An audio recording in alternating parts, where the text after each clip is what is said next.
everyone, I'm Dudu.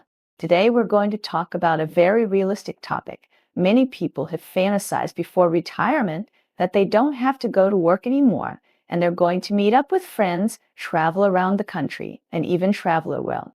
But after retirement, they found that the gap between reality and imagination is too big. Most retired elderly people don't travel at all, but these types of people are playing everywhere. What's going on? Let's first talk about why traveling is not that easy to do after retirement. Many people think that they can just go away after retirement, but they are too naive.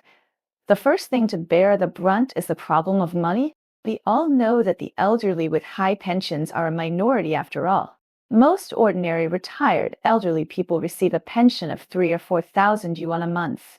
This money is barely enough for daily food, drink, defecation, and urination. How dare they spend it on travel? Going out for a trip, even if it's a short trip around, will cost at least a few thousand yuan. If you go to a farther place or go abroad, you can easily spend tens of thousands of yuan. For ordinary families, this is not enjoyment, it's a burden. The other reason is that the physical condition does not allow it. When you are young, climbing a mountain or walking tens of thousands of steps is not a big deal. But after retirement, many people obviously feel that they are unable to do it. The knees start to hurt, and it is difficult to climb the stairs. The waist is not good, and it can't stand up after bending for a long time. If you walk a little further, you will be out, breath and exhausted. Originally, traveling is for relaxation and enjoyment, but it turned into suffering, so it is better not to go. Moreover, traveling is only interesting if someone accompanies you. But the reality is that the spouse is in poor health and can't walk far. The children are busy at work and have no time to accompany them. Old friends also have their own family affairs, and it is harder than climbing to the sky to get a few people together to travel. If you go out alone, you don't speak the language and you are unfamiliar with the place, so it's not fun to play. So many elderly people simply give up the idea of traveling. Since most retired elderly people don't travel, why do we always see people posting beautiful scenery and checking in at popular attractions every day in the circle of friends? In fact, the people who can really travel everywhere are mainly these types of people. The first category is the elderly with high pensions and large savings. Although they are both retired, the difference between people is sometimes greater than that between people and dogs.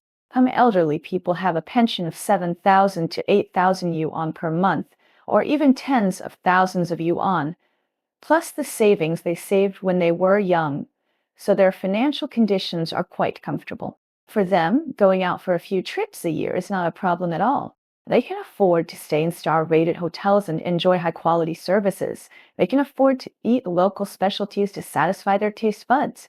They can even travel abroad to experience different customs. For ordinary retired elderly people, even if they travel within the province, they have to be thrifty and compare prices repeatedly, not to mention long-distance travel or travel abroad. The second category is the elderly whose children are promising unwilling to pay. Some elderly people do not have high pensions themselves, but their children are doing well and working in big cities with an annual salary of hundreds of thousands or even higher. These filial children are willing to pay for their parents to go out and play and arrange several trips with their parents every year, hoping that they can enjoy life. However, such lucky people are a minority after all.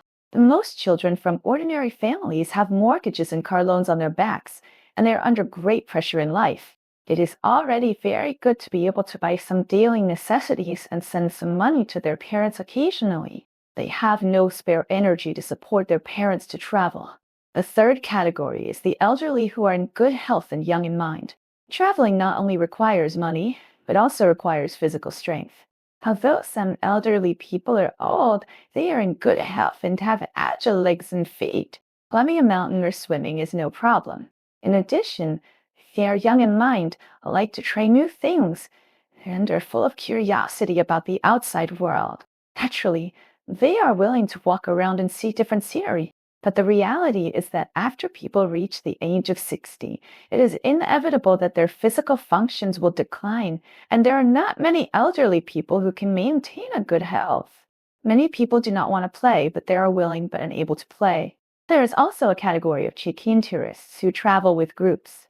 This type of elderly people are indeed traveling, but their way of traveling is very special. With the tour group, they sleep when they get on the bus and take pictures when they get off the bus.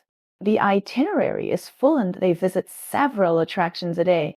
When they go home, they may not remember anything when asked what they saw and how they enjoyed themselves. This kind of travel is purely for having been there, rather than really enjoying the process of traveling. However, this kind of group tour is relatively cheap and has a compact itinerary, which is suitable for those elderly people who have a limited budget but want to go out. But to be honest, this kind of travel experience is really bad and is so tiring that it is better to like comfortably at home. In addition to the reasons of money, health, and no one to accompany, there is a deeper reason. That is, many elderly people do not like to travel at all. Do you think all elderly people yearn for poetry in distant places? Actually, not. For many elderly people, traveling is not as comfortable as being at home. They are used to a familiar living environment and a fixed daily rhythm of life, walking the dog in the morning, playing chess and chatting with old neighbors during the day, dancing square dance and watching TV in the evening, or helping to take care of grandchildren and enjoy family happiness. For them, this plain and stable life is happier than tossing around to travel abroad. For them, traveling is not an enjoyment, but a suffering. They have to get up early to catch the bus, walk a lot, adapt to the unfamiliar environment, and spend money. Why bother? In fact, traveling is just an option for retirement life, not a must-do. Real happiness is to find a lifestyle that suits you. Like quietness, grow flowers and grass at home, read books, drink tea, and enjoy the time alone, and they feel very satisfied. Some people like to be lively, play cards, dance, and they are happy in the lively atmosphere. Some people are willing to help their children take care of their children, watch their grandchildren grow up day by day, and enjoy the joy of playing with their grandchildren. Some people just like to stay at home, swipe their phones, and live a very comfortable life. Now, many self-media are advocating you must travel after retirement, and you will live in vain if you don't travel, as if life will fail if you don't go out to travel. But the reality is that most ordinary retired people don't travel frequently. What they care more about is physical health, family harmony, and a stable and ordinary life. So family members, don't be led astray by other people's circle of friends. What suits you is the best. Whether it's traveling or staying at home, as long as you are happy, that is the best retirement life.